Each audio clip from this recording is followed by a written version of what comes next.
So here we have the Volkswagen Polo SE on a 68 plate.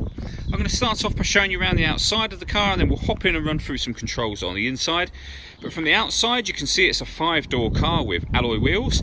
Let's start off inside the boot and then work our way around the rest of the car from there.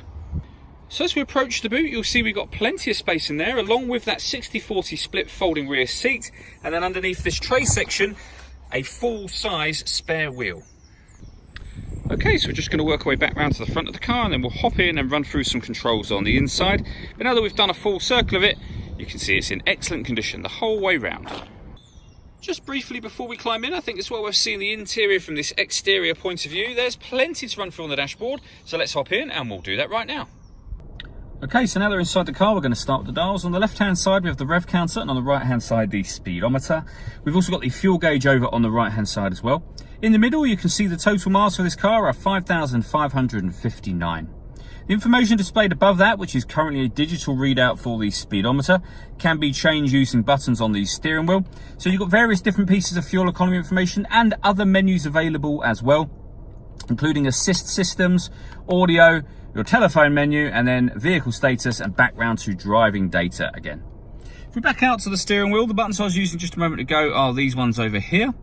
On the left hand side we have stereo controls, and on the indicator stalk, as well as it being the indicators of course, we have cruise control.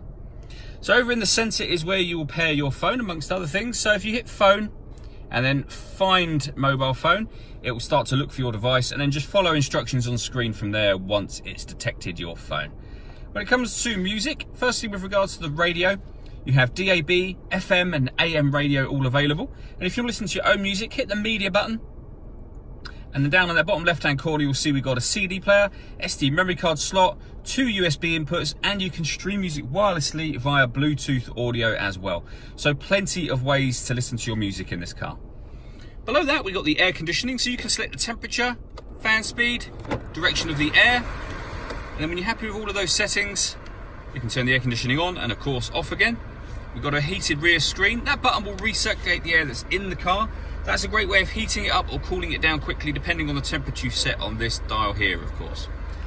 Underneath that section, we've got the 2 USB inputs I mentioned a moment ago, a 5-speed manual gearbox, and then this button here lastly. So this car's got stop and start, which means it's designed to cut out when it's stationary in traffic to save you fuel.